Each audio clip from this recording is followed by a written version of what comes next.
Boa noite a todos. Muito obrigado por vocês estarem aqui na nossa palestra, uma atividade de extensão na nossa faculdade aí de Miguel Pereira,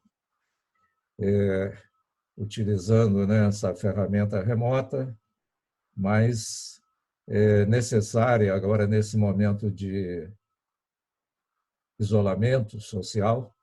E aí a gente daqui, né, eu estou em Vassouras, vocês estão aí nas suas casas ou no trabalho, para acompanharem essa conversa sobre o desafio, né, do gestor público nessa nossa chamada era do conhecimento. Tá?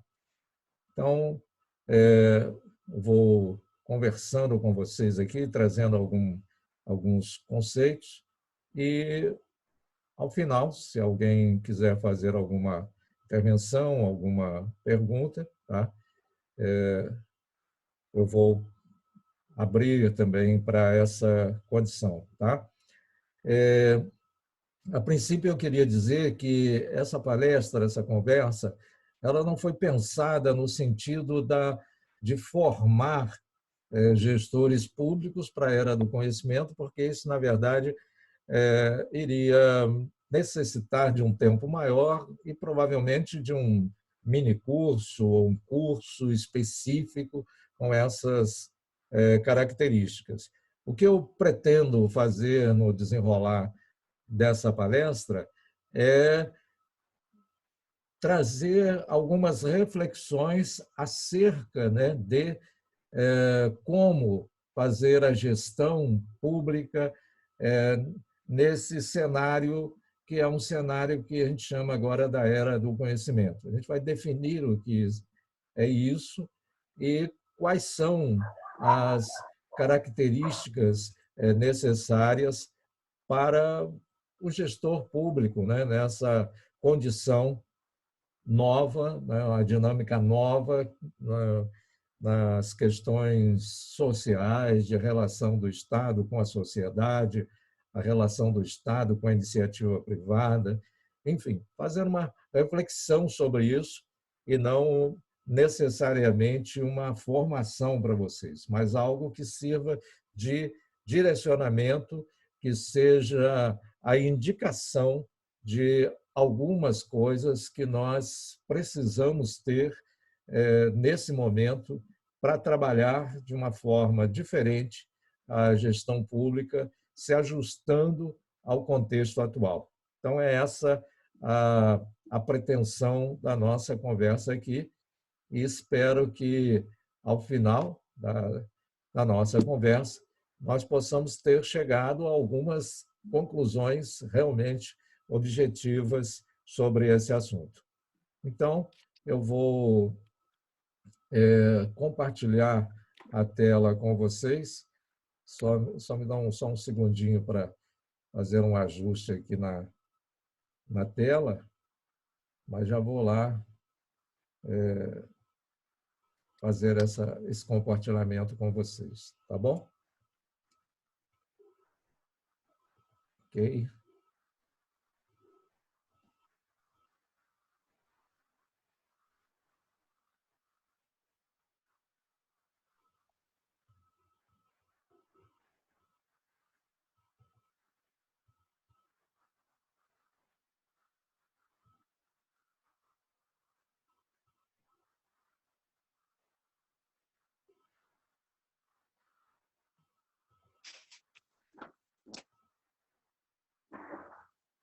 Aí está, então, a nossa tela.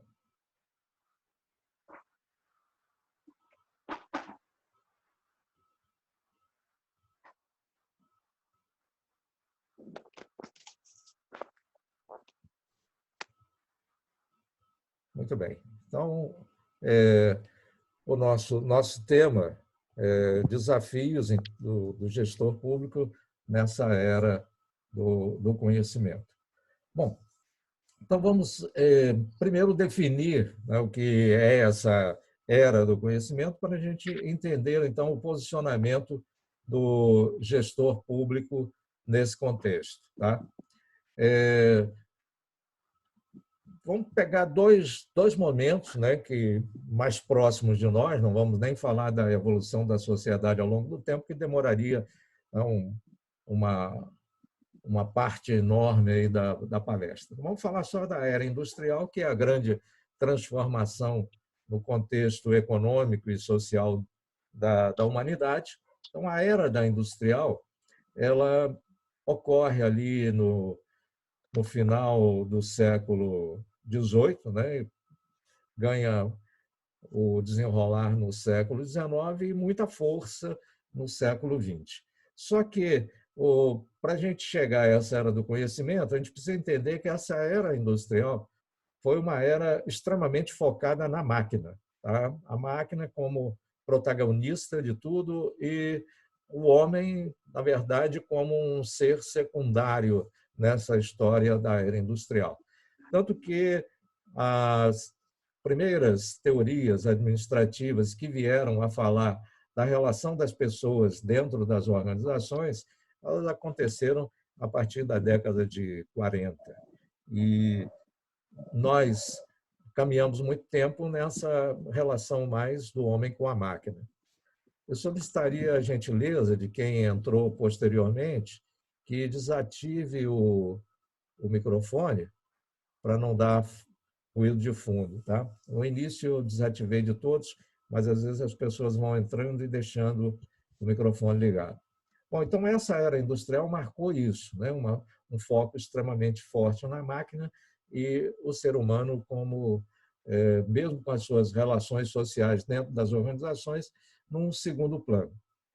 Bom, depois nós vamos ter aí um momento em que entramos numa era mais tecnológica, onde o computador assume o seu lugar nessa história e, a partir, né, dessa entrada do computador, os dados foram sendo divulgados com mais intensidade e o processamento desses dados e a transformação desses dados em informação ocorreu de uma forma mais rápida. Essa era do conhecimento, então, ela se confunde um pouco com essa chamada era da informação, ou seria a mesma coisa. Alguns, alguns autores consideram que a era da informação e a era do conhecimento é a mesma coisa. Acho que teve um pouco de diferença nisso. No primeiro momento, era da informação seria aquela época em que realmente o computador ganhou força, a internet começou a entrar no circuito e a tecnologia de informação, então, evoluiu. Mas o conhecimento, a valorização do conhecimento, acho que vem um pouquinho depois. Um pouco depois, a gente tem, além dessa questão da informação, da tecnologia da informação, a participação mais efetiva do ser humano no contexto social, de uma maneira geral. A gente teve mais lutas por direitos, um protagonismo maior do ser humano, do indivíduo, da pessoa, ou da reunião de pessoas em grupos sociais, enfim. A partir de um determinado momento, isso fica muito mais claro, né, que a participação humana é mais intensa do que propriamente a importância do computador e da máquina. Eu coloquei aqui uma frase que achei muito interessante para esse momento, que é uma frase do subdiretor da Unesco para a Comunicação e Informação, que foi colocada no livro Desafio de Palavras, que é que a era do conhecimento inclui uma dimensão de transformação social, cultural, econômica, política e institucional, assim como uma perspectiva mais pluralista e de desenvolvimento. Então, é exatamente esse ponto que eu quero chegar. Essa era do conhecimento é essa era de mudança, de grande mudança social, né, por questões da gente reivindicar mais que a sociedade seja mais equânime, seja mais justa, né? E uma valorização até mesmo das questões culturais de cada povo, que acaba sendo um pouco diluída nessa cultura global. Então, a gente tem novos sentidos aí nessa relação. Então, essa era do conhecimento é esse momento que nós estamos vivendo, de uma participação mais intensa do ser humano no processo social, no processo decisivo, e nós precisamos de uma gestão pública que enxergue isso, que consiga ver esse novo contexto. Bom, aí já chegamos na era do conhecimento, definimos, né, como essa entrada, principalmente no século XXI, como a verdadeira entrada nessa era do conhecimento. Agora nós vamos falar sobre o que é conhecimento. E aí nós vamos na direção do gestor público nesse contexto do conhecimento. Nós temos o conhecimento prático e o conhecimento teórico, né, que vai agir sobre uma determinada realidade que nós estejamos analisando. O conhecimento prático, né, aquele conhecimento realizado ali na efetividade das atividades diárias, aquilo que a gente aprende até de uma forma empírica, né, com a experiência, e o teórico que a gente vai buscar nas informações disponíveis para a gente formar a nossa base de conhecimento. Então, o conhecimento é importante para quê? Para nos dar uma direção no momento de tomar decisões. Então, o gestor público precisa muito de conhecimento, porque conhecimento é fundamental para que ele tome a direção certa, para que ele faça com que a gestão pública realmente caminhe na direção que deve caminhar. Agora, para tomar decisões rápidas, para tomar decisões acertadas, é preciso conhecimento. Mesmo com conhecimento prático e teórico, às vezes nós não tomamos medidas muito acertadas, imagine na total ignorância desse conhecimento. Então, para a gente entender, né, que eu falei ali, que essa era do conhecimento é uma era onde protagoniza a pessoa, o cérebro humano. E nessa segunda parte, esse meio aqui do slide, eu coloco algo assim para a gente entender bem como isso funciona. Primeiro, dados. Dados não são ainda informação. Dados são coletas, né, de alguns parâmetros que depois nós vamos trabalhar, nós vamos trazer isso para o contexto que a gente quer para poder formar a informação, fechar essa informação. Tá? Então, essa informação é que depois vai se transformar no conhecimento. Então, quando a gente pega hoje aí dados, como a imprensa, nem tudo que vem para a gente é informação, às vezes são dados. Exemplo, a gente vê uma publicação assim, olha, o número de mortos pelo coronavírus soma 11 mil mortos no Brasil. O número de infectados, 160 mil. Eu estou dando dados hipotéticos. Isso ainda não é uma informação, isso são dados. Agora, nós vamos trabalhar isso, vamos começar a ver, mas o que significam esses 11 mil nesse universo de 140, ou no universo total da população, ou as regiões. Aí nós estamos trabalhando isso para levar dados a serem informação. Ok. Aí, com a informação, a gente tem conhecimento da situação. Esse é o processo. Então, existe aí um processo de transformação. Mas para que esse processo de transformação ocorra, é necessária a ação humana, a ação da pessoa que vai trabalhar esses dados para se transformar em informação e depois em conhecimento. Quando nós trabalhamos uma pesquisa qualquer, né, acadêmica, por exemplo, como vocês poderão trabalhar aí na área de gestão pública, quando vocês vão coletar dados, vocês ainda não têm informação, vocês estão colhendo dados. Estou colhendo, eu vou fazer um trabalho de conclusão de curso referente ao funcionalismo, o funcionamento, vamos melhorar isso, o funcionamento do setor de saúde da Prefeitura de Miguel Pereira. Quando vocês tomarem essa decisão, vocês vão precisar levantar dados. E aí só vão lá buscar dados. Vocês não estão buscando ainda informação, vocês estão buscando dados. Depois que vocês tiverem esses dados em mãos, é que eles vão se transformar em informação. Então, esse é o processo do conhecimento. Então, esse conhecimento requer, né, um entendimento da situação, pelo menos que a gente possa entender a situação.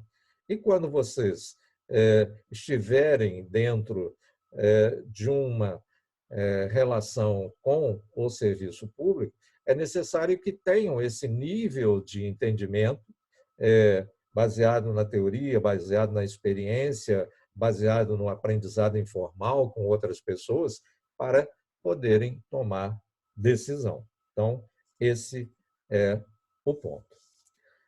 Bom, então nós falamos que tivemos uma transformação da era industrial para agora a era do conhecimento e, acrescentando a isso, nós vamos colocar mais um ingrediente, que é a mudança do mundo a cada instante, né? E, com certeza, isso implica em mudanças em vários segmentos, principalmente nas pessoas, principalmente na sociedade. A sociedade muda à medida que o cenário à sua volta também muda. E essas mudanças estão acontecendo numa velocidade muito mais rápida do que antes. Quanto mais tecnologia nós temos, quanto mais rápido esses dados são divulgados e se transformam em informação e depois em conhecimento, mais afeta essa dinâmica social. Ela é muito rápida, muito intensa. E o que ocorre? O gestor público, nesse contexto, ele não pode ficar estático. Ele tem que se movimentar de acordo com essa dinâmica social. Ele tem que se estruturar para acompanhar essa grande mudança, que ocorre a todo instante. Eu vou colocar assim, rapidamente para vocês entenderem, se tiverem pessoas aí, de repente, de gerações diferentes na sala, vão entender. Se não tiverem também, eu acredito que, pelo que já ouviram falar nas famílias, também vão entender isso. Olha, não vamos pegar só a evolução do celular, que é esse aparelhinho que está o tempo todo nas nossas mãos. O celular, há muito pouco tempo atrás, 1998, eu me lembro bem disso, eu tive um celular que eu usava para serviço da prefeitura, que era um celular enorme, eles chamavam de tijolão, e era realmente praticamente um tijolo maciço, pesado a beça, cuja bateria não durava nada, você recebia 2, 3 ligações e a bateria já tinha acabado. Se recebesse essa ligação fora do contexto do interurbano onde você estava, aí a bateria ia embora de uma vez só. E só servia para ligar e receber e fazer chamadas, só para isso. Hoje 20 anos depois, 22 anos depois, nós temos um celular na mão que é totalmente integrado com tudo. Ele é um computador, você faz tudo hoje com um celular. Então, a evolução foi muito mais rápida, foi em 20 anos isso, uma evolução de 20 anos numa questão tecnológica intensa. E se a gente pegar a era industrial, nós tivemos 200 anos para promover diversas outras mudanças que aconteceram de uma forma mais lenta. Mas à medida, como eu disse, que a tecnologia avança, a informação é disseminada muito mais rapidamente, essas relações sociais, as demandas sociais ocorrem de uma forma muito mais rápida. Então, o gestor público tem que estar preparado para isso. Ele tem que ser esse agente de mudanças dentro de um cenário de grandes mudanças. Bom, o que ele precisa? Primeiro, aquilo que a gente falou lá atrás. Ele precisa de competências conceitual e técnica. Conceitual e técnica. Então, ele precisa ter conceito e saber como aplicar esses conceitos efetivamente ali na sua técnica. Então, são duas competências importantíssimas para a tomada de decisão. A outra, e a mais importante até nesse cenário, não que as outras duas não sejam, a gente precisa ter muito aquilo, mas essa outra aqui é fundamental para se atingir aquilo que a gente espera da gestão pública, ou seja, a administração pública é para atender o interesse público, é para atender as demandas sociais. Então, a base da administração pública é o interesse público. E, para isso, nós precisamos de uma postura ética moral. Isso é importantíssimo no gestor. E a gente fala que a gente vive diversas crises, a gente vive uma crise política, a gente vive uma crise econômica, a gente está vivendo agora uma crise sanitária de imensa gravidade, mas nós temos, no contexto disso tudo também, uma crise ética moral. Isso atrapalha todo esse processo. Tanto é que vocês viram notícias agora recentes de superfaturamento em equipamentos de saúde dentro dessa crise toda que nós estamos vivendo. Então, isso é inadmissível. Como alguém pode ter essa postura dentro de um quadro extremamente grave como esse que nós estamos vivendo? Então, ética moral. Como a gente procede com relação a isso? Primeiro, com relação a nós mesmos, né? Através do nosso exercício, da prática, do fundamento básico de conduta. E para os outros, através do exemplo, através do incentivo, através da prática e até da cobrança. Nós temos que cobrar das pessoas que estão ao nosso lado, isso nós vamos trabalhar na gestão pública, daquelas outras pessoas que estão conosco na gestão pública, também esse comportamento ético-moral. Elenquei aqui diversas outras competências, mas, obviamente, que não dá tempo de falar sobre todas elas em particular. Mas elas se alinham, se ajustam para a formação do perfil desse gestor público. Obviamente, se ele é um agente de mudanças, ele tem que ter criatividade, deve ter uma postura empreendedora. Aí algumas pessoas me perguntam assim, mas como, Francisco? Como a gente vai ter uma postura empreendedora no serviço público que é engessado pela legislação porque tem que cumprir tudo que está na lei? Não, ninguém está dizendo para você descumprir a lei. Ninguém está dizendo para a gente fugir do que mandam as regras que nós temos que usar dentro do serviço público. Temos as leis, temos as condutas legais para conduzir a nossa gestão. No entanto, isso não significa que a gente vai ficar engessado, não. Nós podemos ter coisas novas dentro da gestão pública sem ferir lei. A gente pode ter reações e ações que modifiquem o paradigma burocrático arraigado que está na gestão pública. Nós podemos criar processos novos, mais eficazes, que atendam à gestão pública. Não é, a lei não manda você ficar parado ali, sentado, esperando as coisas acontecerem. Não, você pode fazer planejamento, você pode criar cenários, você pode ter essa postura empreendedora. Pode não, deve ter. Tá? Então, inovação está dentro desse contexto. Uma coisa que a gente critica muito na gestão pública é essa gestão por resultados.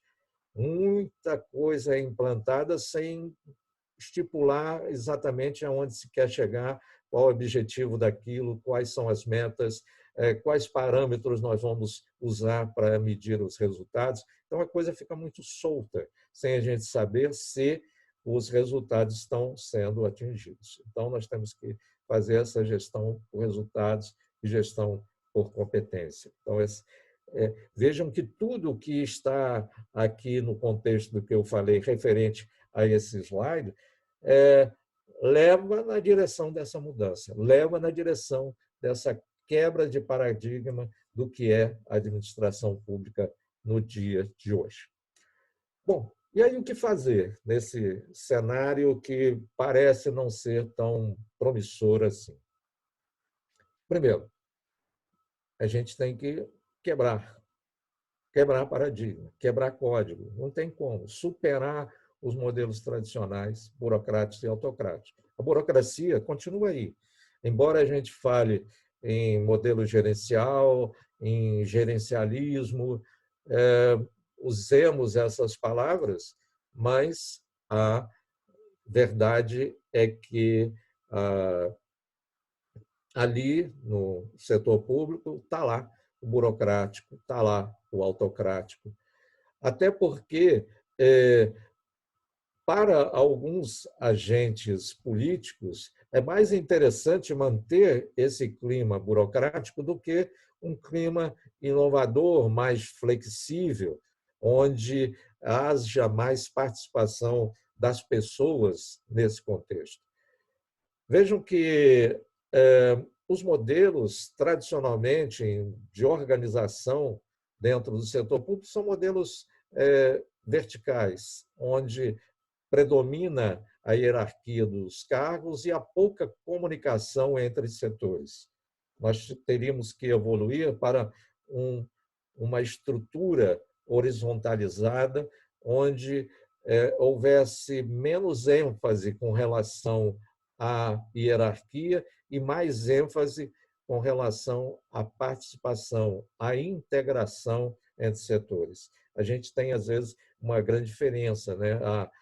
Aqueles setores que podem tudo e aqueles setores que ficam relegados a um segundo plano. Então, nós temos que entender que é um sistema, e dentro de um sistema, toda essa engrenagem tem que funcionar e funcionar bem. Aí já acabo dizendo da segunda parte disso, que são os sistemas mais participativos. Então, é necessário mais participação, interligação, integração entre os diversos pontinhos ali da gestão pública, o que a gente não vê ocorrer com tanta frequência. Aí, obviamente, que a revisão das estruturas, né, a dinâmica de funcionamento delas, e otimizar processos. Porque quando a gente vai otimizar processos, nós vamos. O que falta também aí?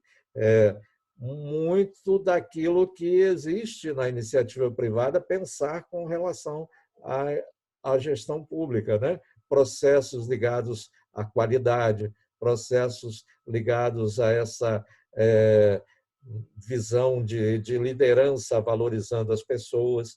Então, tem muita coisa que pode vir como exemplo da iniciativa privada para a gente utilizar dentro da gestão pública e ter sucesso, né? Otimização de processos, rotinas, para a gente ter um melhor desempenho, resultados efetivos.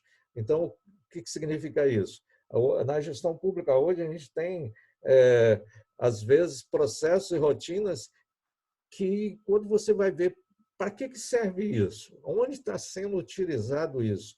Qual é a razão da existência disso? Nem sequer a gente encontra, porque se tivesse sido feito ali um processo de ajuste, utilizado-se de conceitos da qualidade, nós poderíamos ter, com certeza, rotinas melhores, mais eficientes. Essa frase que eu deixo em destaque aqui, né, o lucro social também demanda um perfil empresarial para alcançá-lo,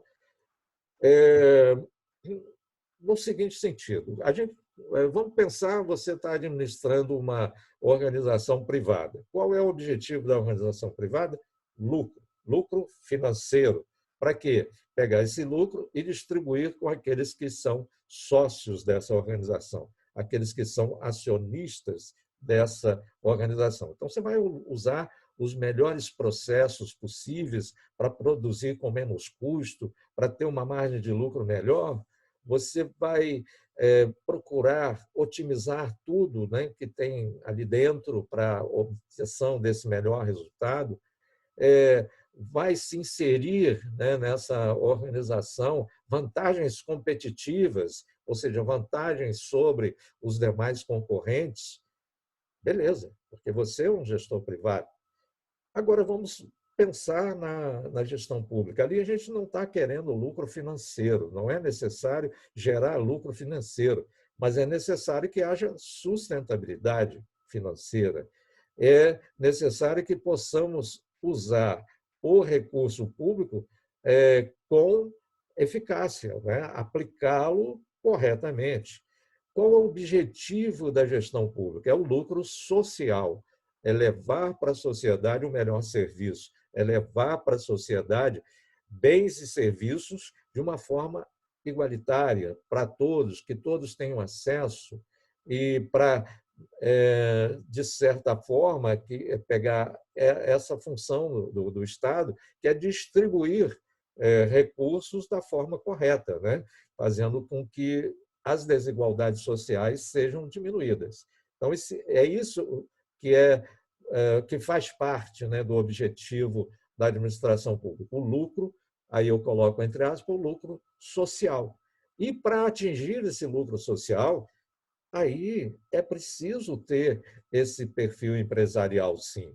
A gente pensar como se ali fosse uma empresa e que os dividendos que nós vamos obter são esses dividendos sociais. Bom, mas para chegar lá, gente, inúmeros desafios existem pelo caminho. Muitos, muitos, muitos, muitos, muitos. Eu falei lá atrás em competência teórica e prática, né, o conceitual e a prática, né, tudo isso precisa existir e, né, os desafios que a gente vai enfrentar estão ligados à própria estrutura, que não facilita nada, e a gente, às vezes, precisa mudar um pouco dessa estrutura.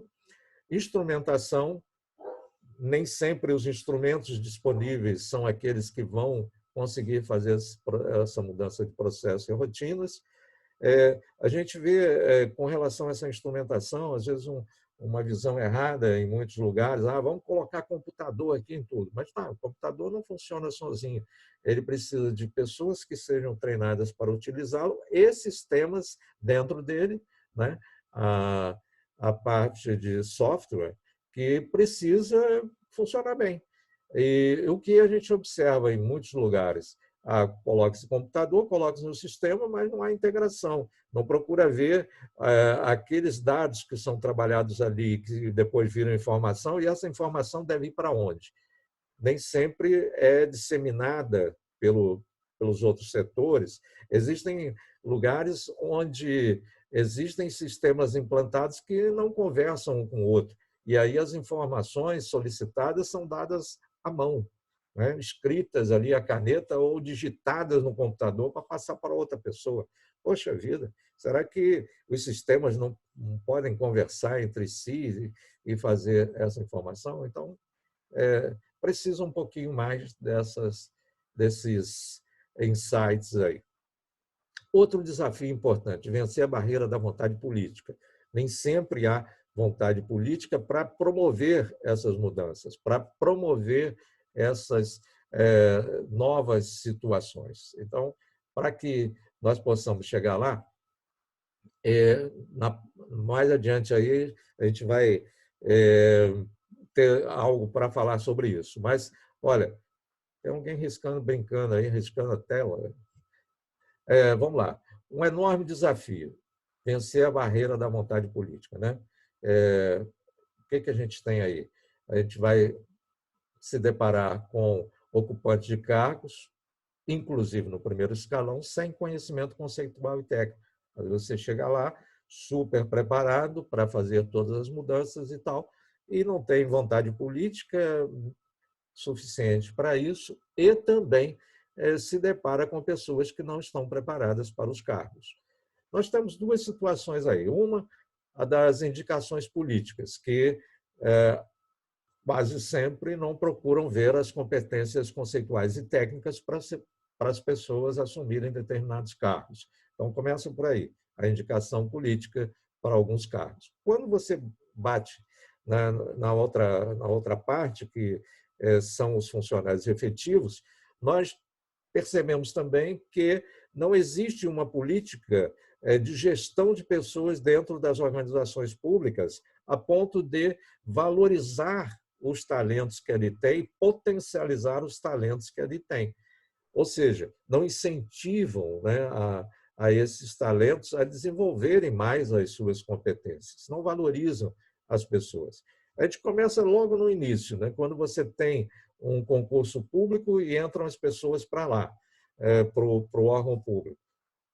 Depreende-se que, se as pessoas passaram por um concurso público, pelo menos elas têm um bom conhecimento, né? Têm conhecimento.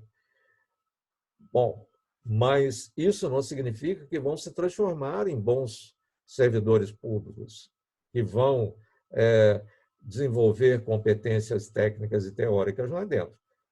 E quase sempre acontece o seguinte: são selecionadas pelo concurso público, vão para o órgão onde vão trabalhar e não recebem nenhum treinamento. Acabam aprendendo com quem está lá dentro.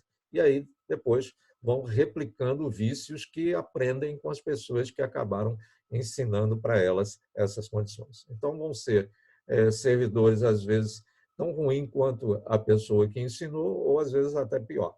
Então, precisa de também termos dentro do setor público um gerenciamento de pessoas mais inteligente. Tá? Aí, dentro dessa vencer a barreira da vontade política, está essa questão do comprometimento do agente político com a abrangência do mandato. Essa é uma outra face dessa história extremamente complicada, porque esse agente político só tem fins eleitorais, na maioria das vezes. Então, não tem um planejamento para mais adiante, a não ser para dentro do seu mandato, para ser reeleito para um próximo mandato e para, então, de repente, eleger um sucessor da sua mesma linha política. Então, esse é um grande problema. Então, tem um problema aí, manter aquilo que é bom em razão da descontinuidade que existe nesse processo político. Muitas coisas boas são perdidas porque são descontinuadas nesse processo. Então, a gente tem que ter uma ação que vá além desse mandato político. Aí, como é que a gente pode vender, eu coloco aqui entre aspas, aquilo que a gente pensa que vai mudar a gestão pública? Qualquer projeto, gente, seja econômico, seja social, seja para a área privada ou para a área pública, ele precisa apresentar alguma vantagem para quem vai patrocinar esse projeto. Se não apresentar, você vai ter o seu projeto engavetado e acabou. Vamos pegar pela iniciativa privada para vocês entenderem. Você pega um projeto econômico qualquer para apresentar para o presidente da empresa. Você teve uma ideia que acha ótima e etc. Vai lá e apresenta para ele. Se você não disser quanto a empresa vai ganhar em cima daquilo, qual vai ser o resultado financeiro daquele projeto, pode desistir que o seu projeto não vai adiante. Exemplo, você leva lá para o presidente da empresa um projeto ambiental, na área ambiental.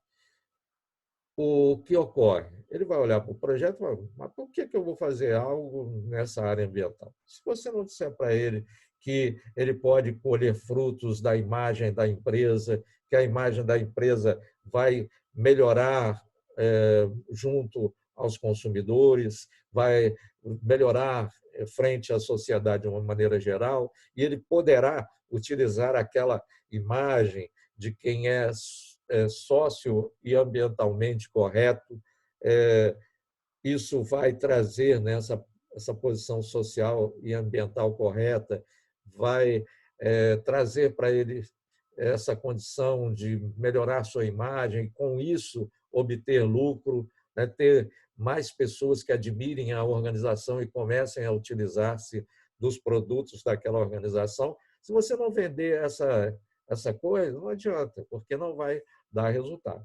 Para a área pública, você tem que vender dividendos eleitorais. Por que esse projeto é bom? Vai melhorar o serviço público, vai atender melhor a sociedade, todos vão ficar felizes com isso e você vai ganhar dividendos eleitorais. Aí a gente vence aquela resistência política que eu falei no slide anterior. A outra questão é que a gente precisa medir, né, as ações entre aquilo que precisa ser implantado para longo prazo e aquilo que tem que ser colhido imediatamente, ou seja, os projetos de curto prazo. Então, tem que existir uma relação de equilíbrio entre essas duas coisas. Olha, esse projeto é de longo prazo, vai trazer resultados de longo prazo ou de médio prazo, mas não vai comprometer ações de curto prazo. É outra forma de conseguir trabalhar a aceitação desses projetos de mudança e que são baseados sempre em planejamento estratégico, em algo para mais adiante do que um mandato somente. Esse outro dado já falei aqui, que é a questão do tratamento da qualidade, né? Planejar com mais qualidade os serviços públicos para a gente não ter desperdício. Porque recursos são escassos, isso em qualquer lugar, na iniciativa privada, na iniciativa pública, em qualquer lugar, recurso é escasso sempre. E a economia lida com isso, né? Escassez de recursos. E é essa a questão. Se são escassos, temos que aplicar bem. Outra coisa que eu chamo a atenção é que a gente pode aumentar a base tributária, ter mais recursos, sem aumentar alíquotas. Basta fazer uma gestão inteligente nesse sentido.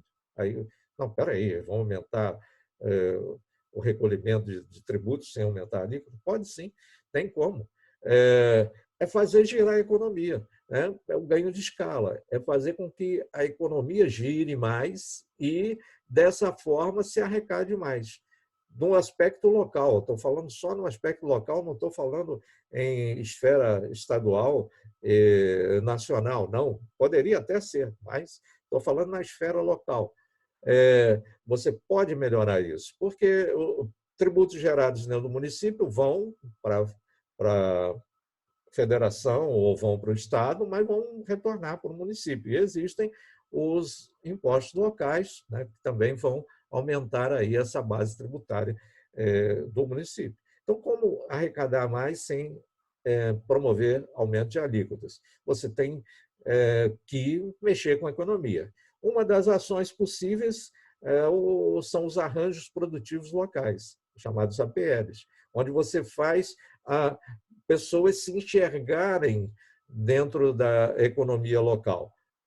Às vezes você tem uma organização aqui, né, no seu município que vai buscar o que precisa fora do município, vai buscar lá em outro lugar, quando você tem pessoas, empresas ali dentro, organizações ali dentro do próprio município que poderiam atender aquela demanda. Então, são os arranjos produtivos locais, fazendo com que a economia gire mais dentro do próprio local. Outra questão é o foco no desenvolvimento. O que eu quero para desenvolver o meu município? Qual é o meu foco? Isso é fundamental. Tem município que fica tirando para todo quanto é lado e não acerta nada, porque não tem foco. A gente precisa descobrir qual é o foco. O foco é industrial, vamos lá, vamos montar um esquema para desenvolver indústrias no município. Mas o foco não é industrial, aqui não tem como escoar a produção. As estradas são difíceis, a gente está numa serra, por exemplo, e é muito difícil escoar a produção. Qual é o nosso foco? Vai ser outro, não vai ser industrial. Tem que ver para onde vai. E aí tem município que fica tirando para todo lado e não consegue acertar o alvo. Não tem que ter um foco para desenvolvimento econômico. Outra coisa, o nosso desenvolvimento econômico, nós chegamos à conclusão que pode ser industrial. Aí ficam lutando para trazer uma empresa de grande porte, porque isso dá, né, logo uma repercussão enorme, né? Vou trazer uma empresa de 3.000 empregos para cá. Oh, beleza, ótimo, mas será que ali está estruturado para 3.000 empregos? E outra coisa, perdeu uma empresa de 3.000 empregos, pronto, é uma falência total, porque vai dar um caos social enorme. Não seria melhor trabalhar com uma gestão que buscasse ter aí 10 empresas de 300 empregos, né? Quando você perde 300, você ainda está dentro de uma coisa razoável que pode ser suprida, mas 3.000 não tem como. Então, tem que pensar estrategicamente, tem que ter essa noção, criar cenários, ver como as coisas vão ou podem ocorrer no futuro. Então, criar cenários, isso aí é fundamental. Então, esse gestor público ele tem que ser estratégico, ele tem que pensar adiante. Não, e aí a gente tem esse problema que, como eu disse aqui, esse problema do desenvolvimento econômico, às vezes bate nessa questão, porque a questão política ela é muito forte. E ela, com certeza, pela vontade política, a gente vai ter a luta para a implantação de uma empresa de 3.000 empregos. Mas, tecnicamente, né, você vai ver que seria melhor procurar a implantação de diversas médias e pequenas empresas para gerar esse número de empregos assim, para a gente ter uma escala melhor e uma massa de manobra melhor na questão social, caso alguma delas viesse a deixar de existir. Mas aí vai precisar aquela venda dos dividendos eleitorais que eu disse ali anteriormente, da forma como a gente coloca a nossa ideia. Bom, gente, então visão estratégica é outro ponto fundamental. Não dá para a gente viver só nesse curto prazo. O que a gestão pública tem sido é essa gestão de curto prazo. E a gente precisa de ampliar um pouco essa visão para além desse prazo mais curto. Bom, para ter visão estratégica, né, a gente precisa de visão, missão, valores. Toda empresa privada, organizada, tem isso muito bem definido. Qual é a sua visão, qual é a sua missão e quais são os seus valores. A visão é aquilo que a gente quer ser, né? Onde a gente quer chegar. A missão é o que a gente é e os valores estão ligados às questões éticas, morais, né? A nossa postura são aquilo que são as convicções. A organização privada, como eu disse, tem isso estampado, repetido para os seus funcionários e a visão da iniciativa pública, né, do setor público, não é essa. Não, a gente não deixa claramente para as pessoas qual é a visão, qual é a missão e os valores. Não precisaria nem ser da organização como um todo, mas de cada setor, por exemplo. Qual é a visão, a missão e valor da Secretaria de Educação? Qual a visão, missão e valor da Secretaria de Saúde?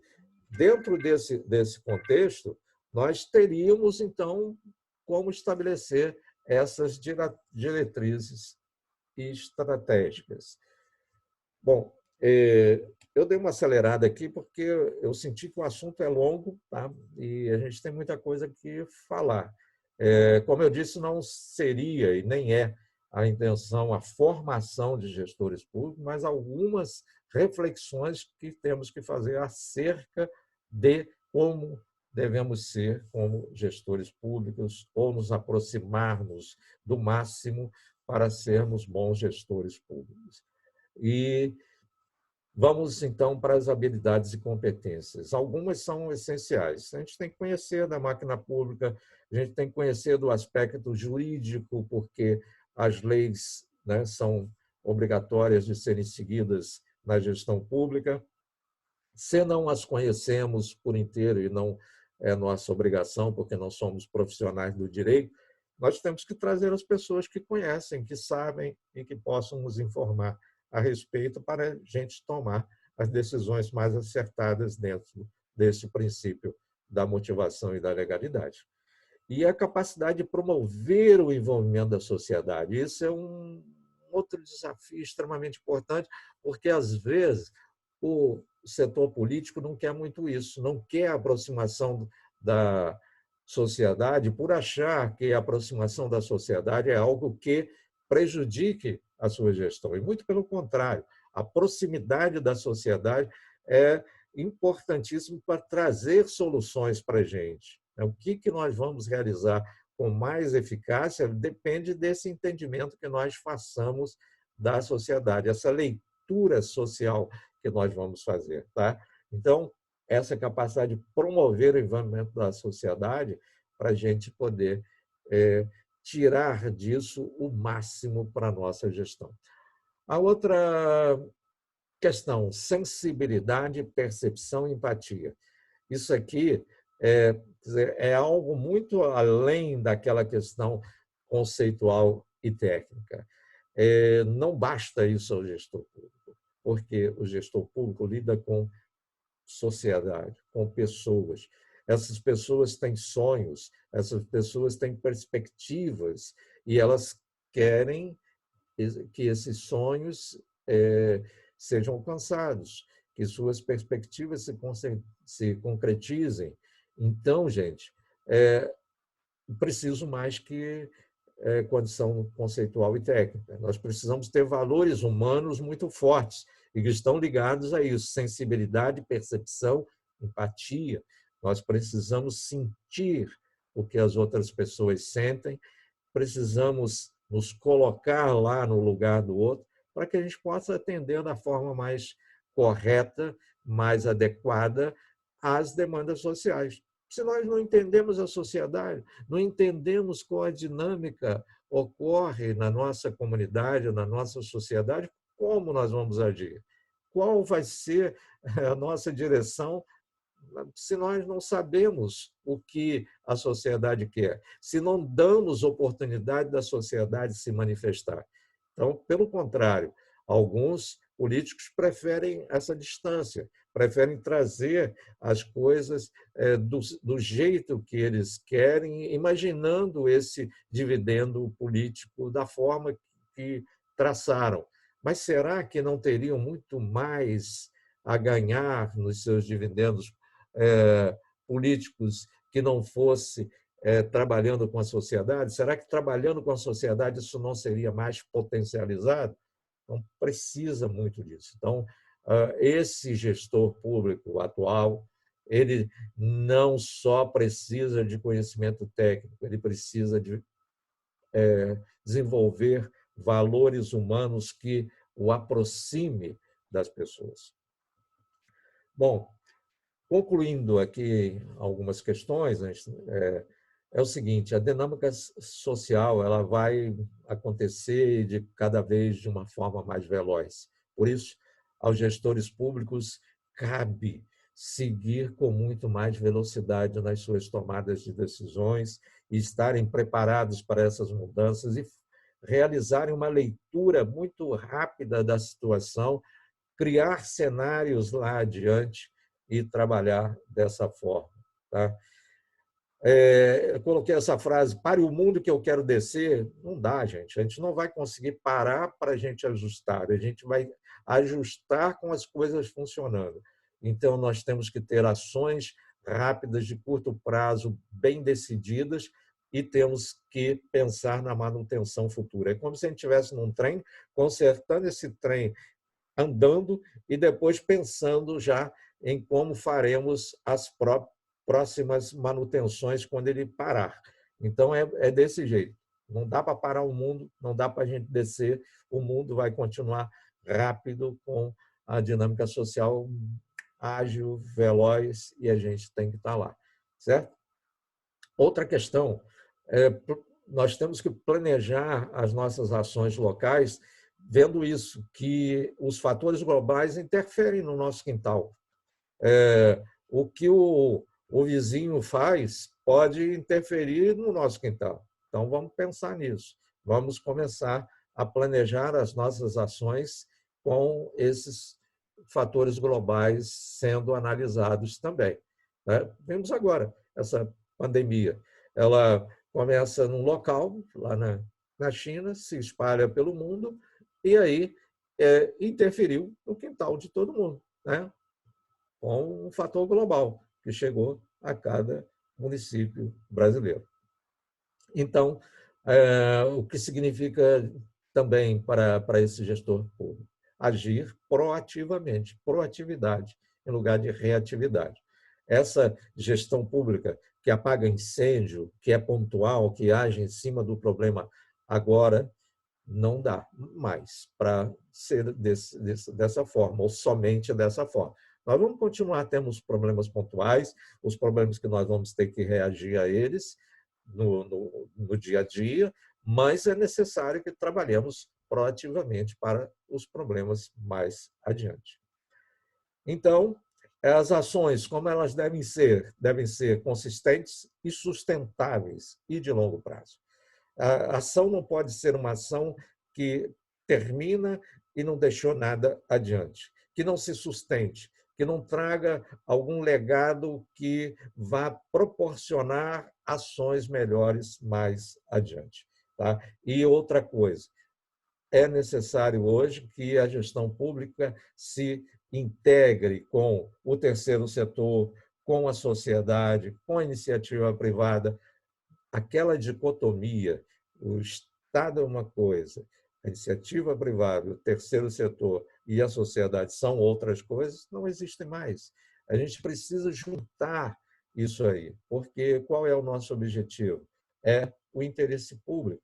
E o interesse público está ligado também a essas ações que nós possamos fazer, aproximando a gestão pública do terceiro setor, da iniciativa privada e principalmente da sociedade.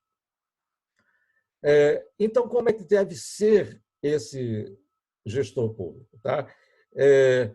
Coloquei algumas questões que eu acho importantíssimas para esse gestor público. Ele tem que valorizar o conhecimento. A gente não tem como hoje trabalhar sem o conhecimento, sem pegar as ciências e trazer o que elas têm para nós. O que nós vamos fazer com esse conhecimento? Né? Então, não podemos desprezar a ciência. A ciência são a base dessas informações que nós precisamos. Onde nós vamos pegar essas informações? No conhecimento. Esse gestor público ele tem que ser especialista generalista. Caramba, como é que é isso? Generalista, especialista? Ele pode ser especialista em uma área, mas ele tem que entender o sistema, ele tem que entender tudo o que acontece à sua volta. Qual é a integração da minha secretaria, exemplo, estou na Secretaria de Saúde, mas será que as minhas ações de saúde não estão interligadas com ações de outras secretarias? Eu preciso entender o todo. Então, essa visão holística que precisa existir no gestor público. Então, pode ser e deve ser especialista, mas ele também tem que ter a visão do todo, generalista. Interesse público acima dos seus próprios interesses. Isso está lá baseado naquela parte inicial que nós falamos da postura. Ser empreendedor e ser eficaz, como nós dissemos lá. Então, essa administração pública, hoje, mais voltada para a sociedade, ela tem que ter o princípio básico de assegurar os direitos sociais, a equidade entre as pessoas e a universalização das oportunidades. Né? Então, trazer as coisas para um nível mais aceitável para que as desigualdades sociais diminuam, nós precisamos trazer isso, equidade para a sociedade, universalizar as oportunidades para que as pessoas tenham acesso a coisas que necessitam de uma forma mais total, né? O que nós temos hoje, uma grande exclusão, né? Uma massa de pessoas excluídas das coisas básicas que o serviço público deveria prestar. Então, essa é a noção que nós temos. Bom, agora, para fechar, agora daqui para frente, só filosofando, tá? Porque esse gestor público ele tem que estar inserido na mudança, a gente mostrou aí. Então, eu convido vocês agora para a gente filosofar aqui um pouquinho. Primeiro, sobre a mudança. A mudança, gente, já era abordada por Heráclito lá Ele viveu em 540 a.C., 470 a.C. Então, bem antes de Cristo, ele já dizia que a mudança é algo que ocorre de momento a momento. A gente muda a cada instante. Nós, fisicamente, mudamos a cada minuto, a cada segundo. As nossas células vão se transformando, tudo dentro do nosso corpo vai se transformando instante por instante. Então, a nossa mente também se transforma, né? A gente vai mudando de ideia, a gente muda de conceito sobre determinada coisa, depende das circunstâncias. Então, nós estamos em processo de mudança. Então, ele dizia que, ao entrarmos no rio, nunca será a mesma coisa, porque nem o rio, nem nós seremos os mesmos. Porque o rio também vai mudar. A água que estava ali naquele ponto já não vai ser a mesma água que estava antes. Vão existir moléculas diferentes, enfim.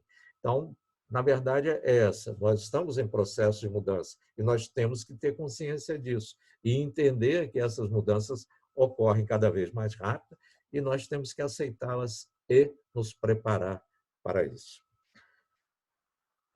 Essa frase, com certeza vocês já ouviram, né? Navegar é preciso, viver não é preciso. Essa frase, ela é atribuída a Fernando Pessoa, né?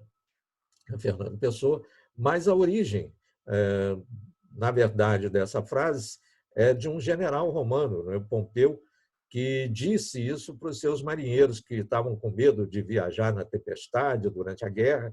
E aí ele disse isso: navegar é preciso, viver não é preciso. E seria, em latim, ali, navegare necesse, vivere não é necesse. Muito bem. O que essa frase quer dizer, gente? O que essa frase quer nos dizer?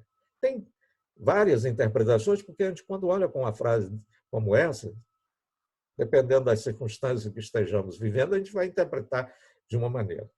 Bom, aí aqueles mais ligados às ciências exatas olham para cá e querem dizer o seguinte: navegar é preciso, preciso de precisão, algo exato. Navegar é exato, viver não é exato. Ou seja, navegar você precisa de calcular. Você precisa calcular para encontrar seu rumo, para chegar lá na sua navegação. E viver, não. Viver é isso aí. A gente acontece. Simplesmente a gente vai vivendo de acordo com as coisas que vão acontecendo. Então, não dá para ser muito previsível. Então, viver não é preciso, no sentido de precisão, e navegar não é preciso. Navegar é preciso no sentido de precisão, de ser exato. Essa é uma das interpretações. Eu prefiro uma outra interpretação, uma mais humana, que é o seguinte: vamos de novo à frase: navegar é preciso, viver não é preciso. Então, aqui eu já coloco essa preciso no sentido de necessário. Viver não é necessário, navegar é necessário. Aí você vai falar assim: professor, mas espera aí, viver não é necessário? Como assim? Vamos pela ordem de importância. Viver. Viver, quando eu acordo, respiro, ando, eu já estou sentindo que eu estou vivo, estou vivendo. Mas isso é viver. Eu posso simplesmente fazer tudo isso, respirar, andar, e, ao final do dia, não ter realizado absolutamente nada. Não ter navegado.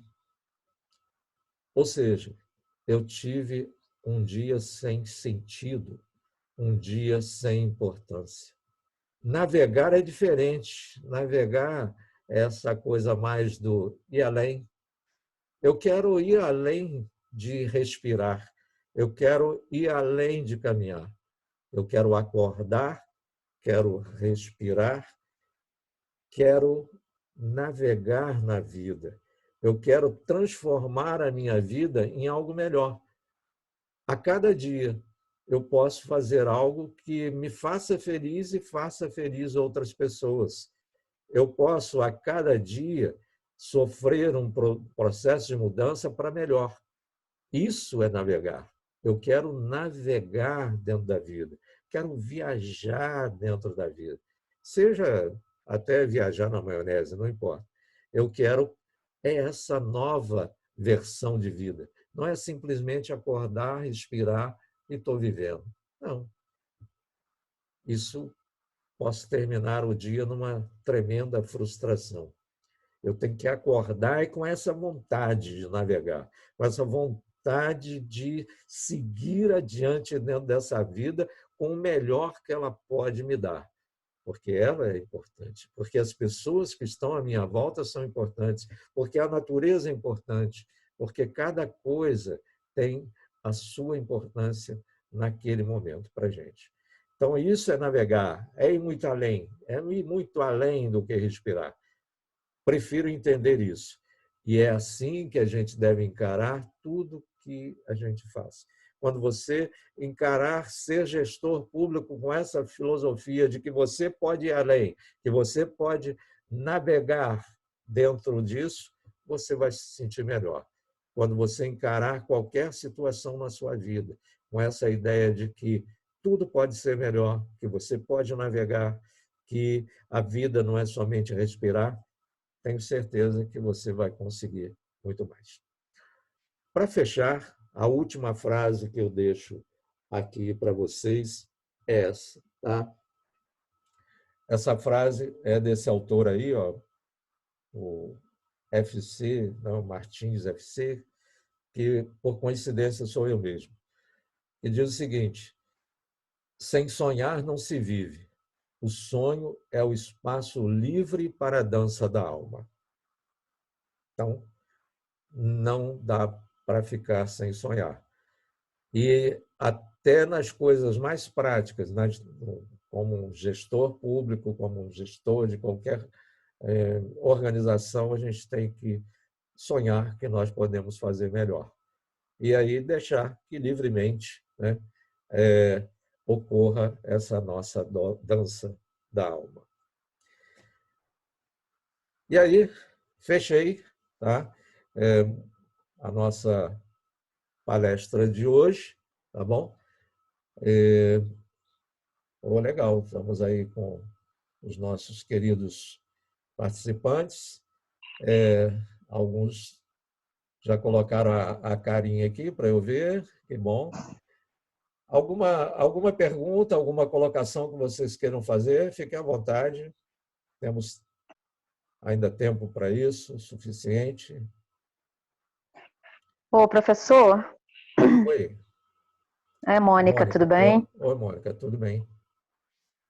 Queria agradecer porque eu acho que além da matéria, né? Eu acho que o que foi falado aqui, a gente leva muito para a vida, não só para a gestão pública, não só para a administração, mas eu acho que assim escutar outras ideias, eu acho que obter conhecimento sempre é muito válido. Então, eu queria te agradecer porque para mim foi muito proveitoso. Obrigado, Mônica. E foi um prazer estar aqui falando com todos vocês. Pessoal aí do terceiro, quarto, segundo, primeiro, a todos vocês, foi muito bom. Mais alguém gostaria de falar? Oi? Oi, Denner. Está ouvindo bem, não? Tudo bem, estou ouvindo. Então, para mim, o que ficou, eu até anotei lá logo no início. Professor Francisco. Oi. Foi o. Opa, tem alguém falando aí. Espera aí que o Denner está falando aqui. Tá baixinho, Denner. Cotando um pouquinho, né? Aproxima o microfone aí de você. Então, o que ficou, você falou 3 vezes, foi a quebra de paradigmas, né? Sim. Na gestão pública. Isso ficou bem assim, fixei isso aí, já até anotei. Outra coisa, o objetivo da gestão pública, né, que você falou bem, é o lucro social, visa o lucro social. Esse lucro social caiu muito bem na palestra. Foi muito bacana isso aí. E, dessa forma, diminuir a desigualdade social, né? Então, Sim. acho que esse aqui é o grande desafio. E, dentre muitos outros conceitos que você passou aqui, tudo parte também da boa vontade política, né? Como você falou. Né? Então, acho que é um conjunto para que a coisa aconteça de forma a ter um lucro, para trazer um lucro para a sociedade. Né? Sim. Um conjunto. Mas é isso aí, parabéns, a palestra foi boa. Muito obrigado, Dani. Mais a Suzete queria falar alguma coisa? Está sem áudio. Liga seu áudio aí, Suzete.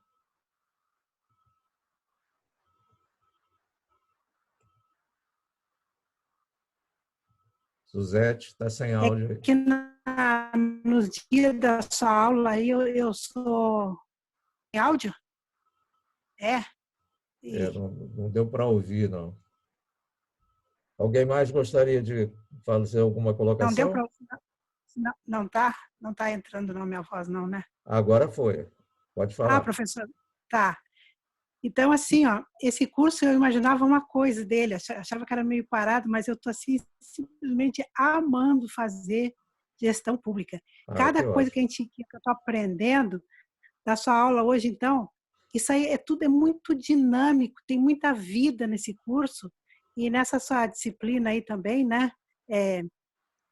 Políticas públicas, então, que te aproxima do povo, a gente se sente mais útil, a gente se sente mais vivo. Eu achei muito boa essa ideia, né, de, como você falou, assim, aquelas pessoas que estão lá no município, eles pensam da cabeça deles e acham que aquilo ali vai ser bom para as pessoas. Mas é tão bom a gente ouvir a pessoa também, se ela realmente quer aquilo, né? E esclarecer para ela. Então, eu acho que existe isso aí, muita troca de vida, né? Sim. E o bom viver, assim, né? E uma vida com qualidade, né? Eu acho que isso aí soma para A área todo mundo, pública, né? a área Para pública a trabalha com isso, sociedade, né? Com a expectativa das no pessoas de todo. vida. Alguém E mais? também reforça. Alguém mais gostaria de falar alguma coisa? As intervenções são sempre bem-vindas, né? Para poder acrescentar alguma coisa. Da sua palestra, né? Tá? Tá. Muito obrigado, Tá. Suzete. Eu agradeço tremendamente. Tá bom, então. Tchau. Alguém Tchau, professor. mais? Gente, então é isso, tá? Eu agradeço a presença de vocês aqui nessa nossa conversa, tá? Eu tive que implementar um ritmo mais rápido em razão do tempo, né, que é disponível para a gente fazer isso, mas, como eu disse no início, não tem a intenção, nas minhas palavras, não tem o sentido de formar vocês para gestores públicos, mas sim, tecnicamente, nem conceitualmente, mas sim refletirem sobre a importância da administração pública, da gestão pública e de como, no instante em que vocês estiverem trabalhando com isso, seja de que forma for, ou como agente político, ou como funcionário público, ou mesmo com consultores na área pública, não importa, em que posição vocês estejam, assumirem algumas competências e habilidades que são extremamente necessárias. Como eu disse, a gente vai muito além dessa questão do conceito e da técnica. Nós temos que caminhar, sobretudo, por uma questão de humanidade, de percepção do próximo, porque nós, o tempo todo, na gestão pública, estamos lidando com isso, com pessoas, e temos que saber que lá essas pessoas não são, como muitos pensam, números, né? Não, no município eu tenho 30 mil, 50 mil habitantes. Não, eu tenho 50 mil pessoas que dependem da gestão pública para sentirem-se amparados, sentirem-se acolhidos. Então, é essa a grande diferença, né? O gestor público, a gente não trabalha aqui com essa noção de eu produzo 3 mil televisores por mês. Não, nós não estamos tratando de dados assim tão frios. A gente está tratando de pessoas. E pessoas têm alma, têm sentimentos, têm valores. E é isso que tem que permear a nossa ação como gestores públicos, né? Nós temos que ir muito além do que muitos pensam que é só conhecer tecnicamente ali. A gente tem que ter essas qualidades também. Tá? Então, foi no sentido mais até da reflexão da importância disso. E se o gestor público brasileiro tiver noção de que tem que ter esses conhecimentos técnicos, mas deve assumir uma postura ética e moral e uma visão social com certeza mais ampliada, nós vamos conseguir melhorar tudo que existe aí. Agora, se não, se a gente continuar vendo ações que não são morais, não são éticas, não se aproximam da sociedade, não atendem às demandas sociais, a gente só vai ter cada vez mais o agravamento da crise social. E, com certeza, aí na corrente vai crise política e outras mais. Ô, gente, já está na hora aqui da gente encerrar. Agradeço imensamente a todos vocês que participaram, as palavras de carinho que recebi aqui, tá? E desejar a vocês sucesso, não só como profissionais, mas, sobretudo, como pessoas. E pensem nessa frasezinha que eu disse, essas duas últimas principalmente. Usem a vida para navegar e deixem o sonho fazer parte de suas vidas e dançar livremente dentro das suas almas. Uma boa noite para vocês. Tchau, professor. Boa noite. Obrigada. Boa noite. Boa noite, professor. Boa noite. Tchau, professor. Tchau. Boa noite. Seu cabeçudo. Boa noite, professor. Tchau.